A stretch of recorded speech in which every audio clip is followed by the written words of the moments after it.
Master Alberto of Bologna civilly putteth, a lady to the blush who thought to have shamed him of being enamored of her. Elisa, being now silent,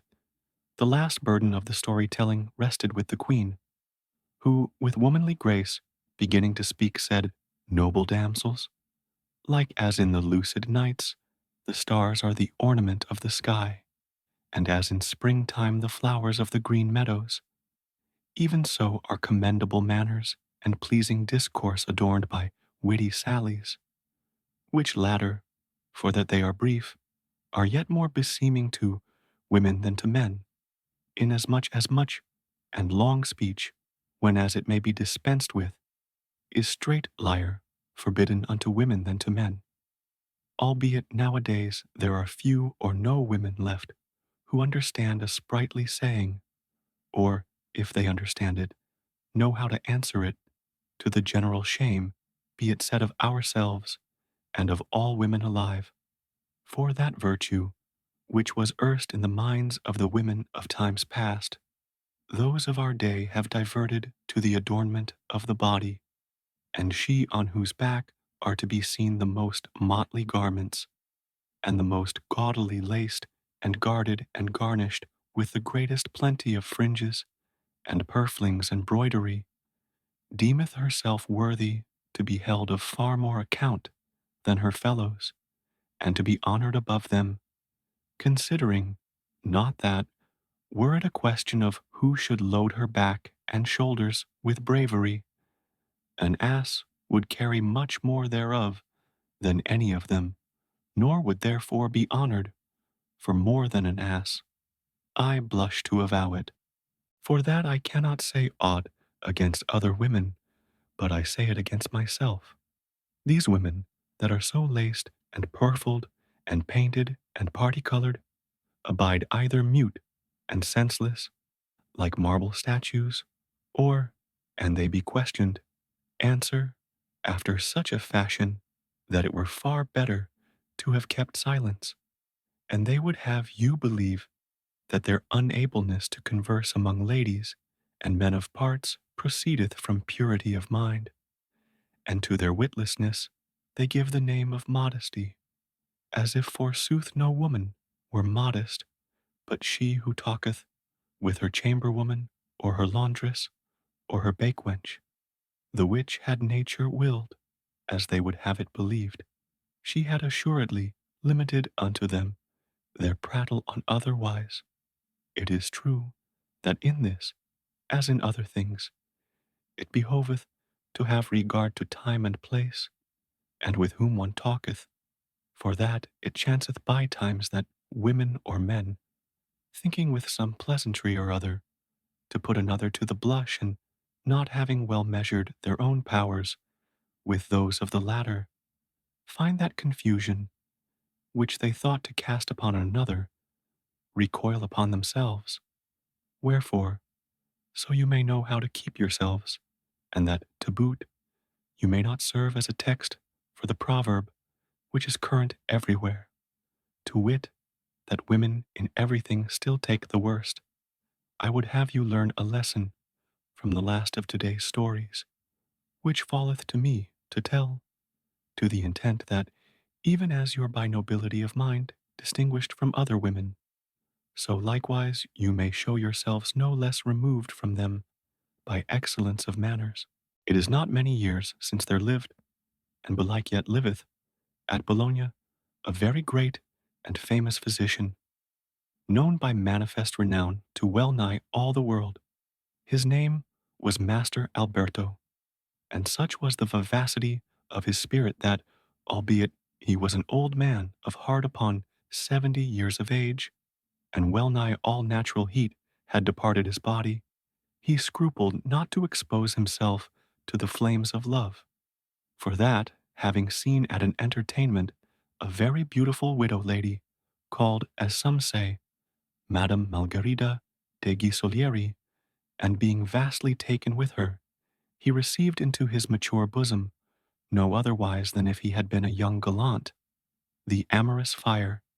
insomuch that him seemed he rested not well by night, except the day foregone he had looked upon the delicate and lovesome countenance of the fair lady. Wherefore he fell to passing continually before her house, now afoot and now on horseback, as the occasion served him, insomuch that she and many other ladies got wind of the cause of his constant passings to and fro, and oftentimes made merry among themselves to see a man thus ripe of years and wit in love, as if they deemed that that most pleasant passion of love took root and flourished only in the silly minds of the young and not otherwhere. What while he continued to pass back and forth, it chanced one holiday that, the lady being seated with many others before her door, and espying Master Alberto making towards them from afar, they one and all took counsel together to entertain him and do him honor, and after to rally him on that his passion. Accordingly, they all rose to receive him,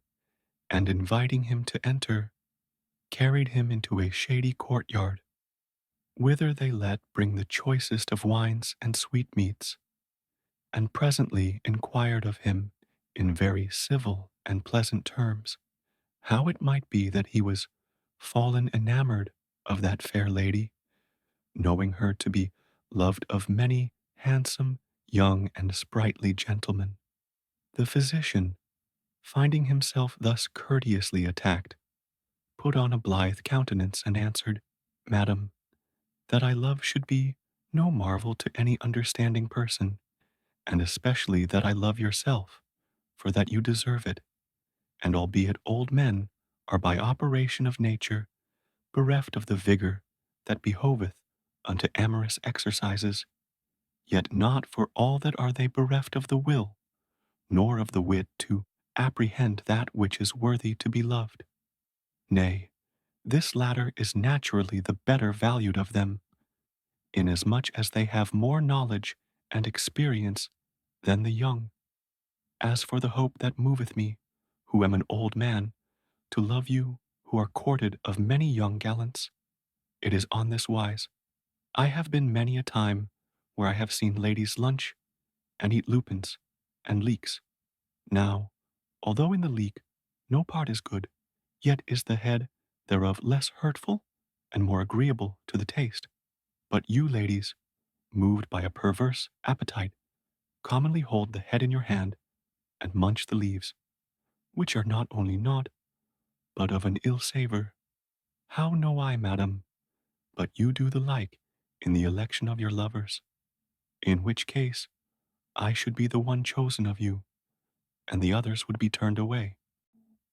The gentlewoman and her companions were somewhat abashed and said, Doctor, you have right well and courteously chastised our presumptuous emprise. Algates, your love is dear to me, as should be that of a man of worth and learning. Wherefore, you may in all assurance command me, as your creature, of your every pleasure, saving only mine honor. The physician, rising with his companions, thanked the lady, and taking leave of her with laughter and merriment, departed thence. Thus the lady, looking not whom she rallied, and thinking to discomfit another, was herself discomfited, wherefrom, an you be wise, you will diligently guard yourselves. The sun had begun to decline towards the evening, and the heat was in great part abated, when the stories of the young ladies and of the three young men came to an end. Whereupon quoth the queen, blithesomely, Henceforth, dear companions, there remaineth naught more to do in the matter of my governance for the present day, save to give you a new queen, who shall, according to her judgment, order her life and ours for that which is to come unto honest pleasance, and, albeit the day may be held to endure from now until nightfall, yet, for that whoso taketh not somewhat of time in advance cannot, meseemeth, so well provide for the future, and in order that what the new queen shall deem needful for the morrow may be prepared. Methinketh the ensuing days should commence at this hour. Wherefore, in reverence of him unto whom all things live, and for our own solacement, Philomena, a right discreet damsel, shall as queen govern our kingdom for the coming day. So saying, she rose to her feet, and putting off the laurel wreath, set it reverently on the head of Philomena, whom first herself, and after all the other ladies and the young men likewise saluted as queen, cheerfully submitting themselves to her governance. Philomena blushed somewhat to find herself invested with the queendom, but, calling to mind the words a little before spoken by Pampinea, in order that she might not appear witless, she resumed her assurance, and in the first place confirmed all the offices given by Pampinea. Then, having declared that they should abide whereas they were, she appointed that which was to do against the ensuing morning, as well as for that night's supper, and after proceeded to speak thus: Dearest companions, albeit Pampinea, more of her courtesy than for any worth of mine, hath made me queen of you all, I am not therefore disposed to follow my judgment alone in the manner of our living, but yours together with mine, and that you may know that which me seemeth is to do, and consequently at your pleasure add thereto, or abate thereof. I purpose briefly to declare it to you. If I have well noted the course this day held by Pampinea, meseemeth I have found it alike praiseworthy and delectable.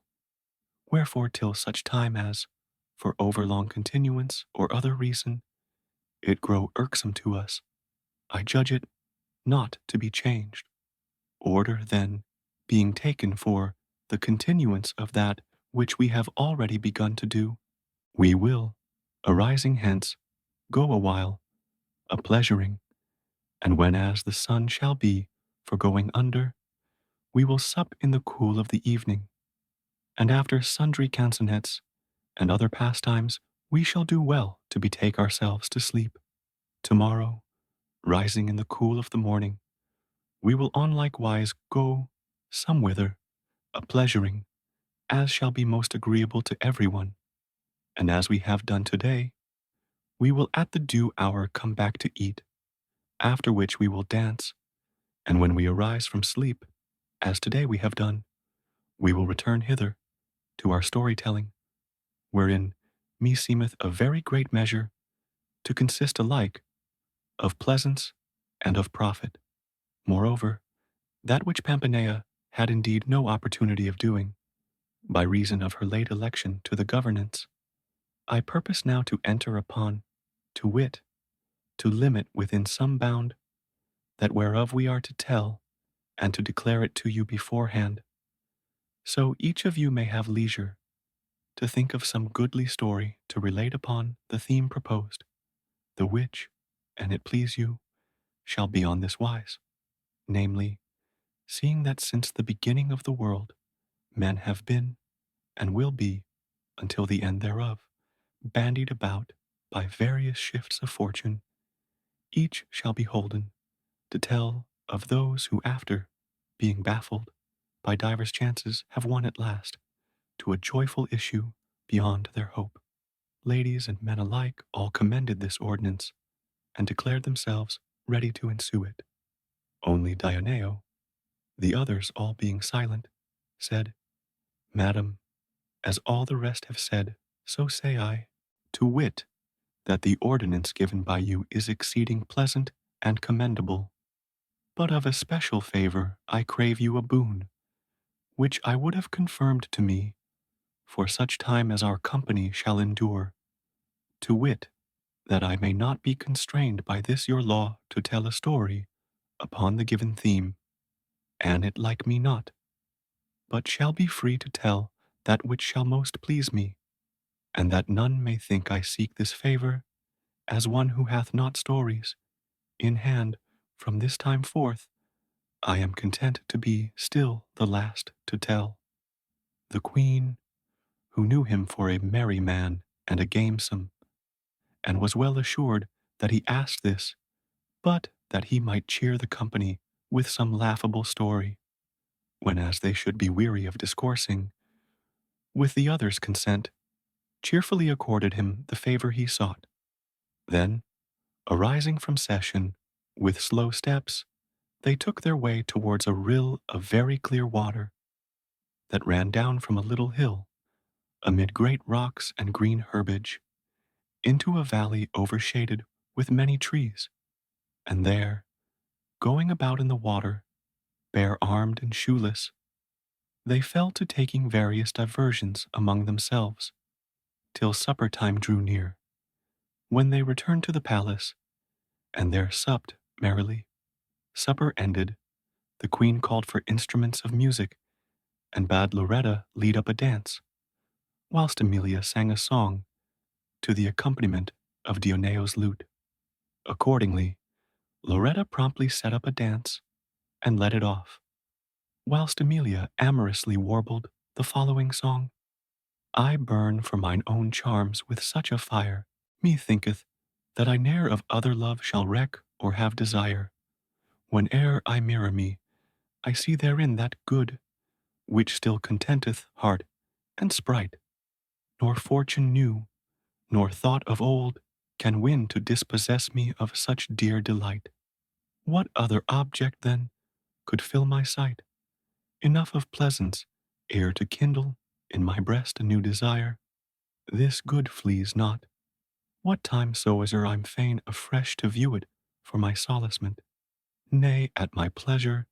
ever and again, with such a grace, it doth itself present. Speech cannot tell it,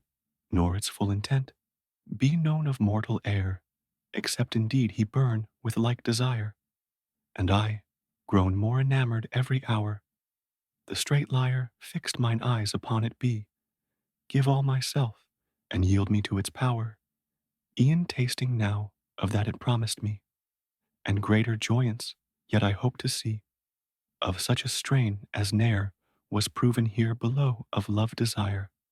Loretta, having thus made an end of her ballad, in the burden of which all had blithely joined, albeit the words thereof gave some much matter for thought, divers other rounds were danced, and a part of the short night being now spent, it pleased the queen to give an end to the first day, wherefore, letting kindle the flambeau, she commanded that all should betake themselves to rest until the ensuing morning, and all accordingly returning to their several chambers did so. Here endeth the first day of the Decameron day. The second, here beginneth the second day of the Decameron, wherein under the governance of Philomela is discoursed of those who after being baffled by divers chances have won at last to a joyful issue beyond their hope. The sun had already everywhere brought on the new day with its light, and the birds, caroling blithely among the green branches, bore witness thereof unto the ear with their merry songs, when the ladies and the three young men, arising all, entered the gardens, and pressing the dewy grass with slow step, went wandering hither and thither,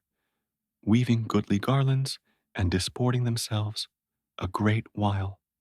And like as they had done the day foregone, even so did they at present. To wit, having eaten in the cool and danced a while, they betook them to repose, and arising thence after none, came all, by command of their queen, into the fresh meadows, where they seated themselves round about her. Then she, who was fair of favour and exceeding pleasant of aspect, having sat a while, crowned with her laurel wreath, and looked all her company in the face, bade Nephele give beginning to the day's stories by telling one of her fashion, whereupon the latter, without making any excuse, blithely began to speak thus. The first story, day the second. Martellino feigneth himself a cripple, and maketh believe to wax whole upon the body of Saint Arrigo. His imposture being discovered, he is beaten and being after taken. For a thief goeth in peril of being hanged by the neck, but ultimately escapeth. It chanceth oft, dearest ladies, that he who studieth to befool others, and especially in things reverend, findeth himself with nothing, for his pains but flouts, and wiles cometh not off scathless. Wherefore, that I may obey the Queen's commandment, and give beginning to the appointed theme with a story of mine, I purpose to relate to you that which, first misfortunately, and after happily, beyond his every thought, betided a townsman of ours. No great while agone, there was at Treviso a German called Arrigo, who, being a poor man, served whoso required him to carry burdens for hire, and withal he was held of all a man of very holy and good life. Wherefore, be it true or untrue, when he died, it befell, according to that which the Trevisans avouch, that in the hour of his death, the bells of the great church of Treviso began to ring, without being pulled of any. The people of the city, accounting this a miracle, proclaimed this Arrigo a saint, and running all to the house where he lay, bore his body, for that of a saint, to the cathedral, whither they fell to bringing the halt, the impotent and the blind, and others afflicted with whatsoever defect or infirmity, as if they should all be made whole by the touch of the body. In the midst of this great turmoil and concourse of folk, it chanced that there arrived at Treviso 3 of our townsmen, whereof one was called Stecchi, another Martellino, and the third Marchese, men who visited the courts of princes and lords, and diverted the beholders by travestying themselves, and counterfeiting whatsoever other man with rare motions and grimaces. Never having been there before, and seeing all the folk run, they marveled, and hearing the cause, were for going to see what was toward. Wherefore they laid up their baggage at an inn, and Marchese said, We would fain go look upon this saint, but, for my part, I see not how we may avail to win thither, for that I understand the cathedral place is full of German and other men-at-arms, whom the lord of this city hath stationed there, so no riot may betide, more by token that they say the church is so full of folk that well nigh none else might enter there. Let not that hinder you, quoth Martellino, who was all agog to see the show. I warrant you, I will find a means of winning to the holy body. How so? Asked Marchese, and Martellino answered, I will tell thee. I will counterfeit myself a cripple, and thou on one side, and Stecchi on the other, shall go upholding me. As it were, I could not walk of myself, making as if you would fain bring me to the saint, so he may heal me. There will be none but, seeing us, will make way for us, and let us pass. The device pleased Marchese and Stecchi, and they went forth of the inn without delay, all 3. When as they came to a solitary place, Martellino writhed his hands and fingers, and arms and legs, and eke his mouth and eyes, and all his visnomy, on such wise that it was a frightful thing to look upon, nor was there any saw him, but would have avouched him to be verily all fordone and palsied of his person. Marchese and Stecchi, taking him up, counterfeited as he was, made straight for the church, with a show of the utmost compunction, humbly beseeching all who came in their way, for the love of God, to make room for them, the which was lightly yielded them. Brief, everyone gazing on them, and crying, well nigh all, make way, make way. They came, whereas St. Arrigo's body lay, and Martellino was forthright, taken up by certain gentlemen, who stood around and laid upon the body, so he might thereby regain the benefit of health. Martellino, having lain a while, whilst all the folk were on the stretch to see what should come of him, began, as right well he knew how, to make a show of opening first one finger, then a hand, and after putting forth an arm, and so at last coming to stretch himself out altogether, which when the people saw, they set up such an outcry in praise of Saint Arrigo as would have drowned the very thunder. Now, as chance would have it, there was there nigh a certain Florentine who knew Martellino very well, but had not recognized him, counterfeited as he was, when as he was brought thither. However, when he saw him grown straight again, he knew him, and straightway fell a laughing and saying, God confound him. Who that saw him come had not deemed him palsied in good earnest? His words were overheard of sundry Trevisans, who asked him incontinent, How? Was he not palsied? God forbid, answered the Florentine. He hath ever been as straight as any one of us, but he knoweth better than any man in the world how to play off tricks of this kind, and counterfeit what shape soever he will. When the others heard this, there needed nothing farther, but they pushed forward by main force, and fell a crying out and saying, Seize yonder traitor, and scoffer at God and his saints, who, being whole of his body, hath come hither, in the guise of a cripple, to make mock of us, and of our saint. So saying, they laid hold of Martellino, and pulled him down from the place where he lay. Then, taking him by the hair of his head, and tearing all the clothes off his back, they fell upon him with cuffs and kicks. Nor him seemed was there a man in the place, but ran to do likewise. Martellino roared out, Mercy, for God's sake, and fended himself as best he might, but to no avail, for the crowd redoubled upon him momently. Stecchi and Marchesi, seeing this, began to say one to the other that things stood ill, but, fearing for themselves, dared not come to his aid. Nay, they cried out with the rest to put him to death, bethinking them the while how they might avail to fetch him out of the hands of the people, who would certainly have slain him, but for a means promptly taken by Marchesi, to wit, all the officers of the seigneury being without the church, he betook himself as quickly as he might to him who commanded for the provost, and said, Help, for God's sake. There is a lewd fellow within, who hath cut my purse, with a good 100 gold florins. I pray you take him, so I may have mine own again. Hearing this, a round dozen of sergeants ran straightway, whereas the wretched Martellino was being carded without a comb, and having with the greatest pains in the world broken through the crowd, dragged him out of the people's hands, all bruised and tumbled as he was, and haled him off to the palace, whither many followed him, who held themselves affronted of him,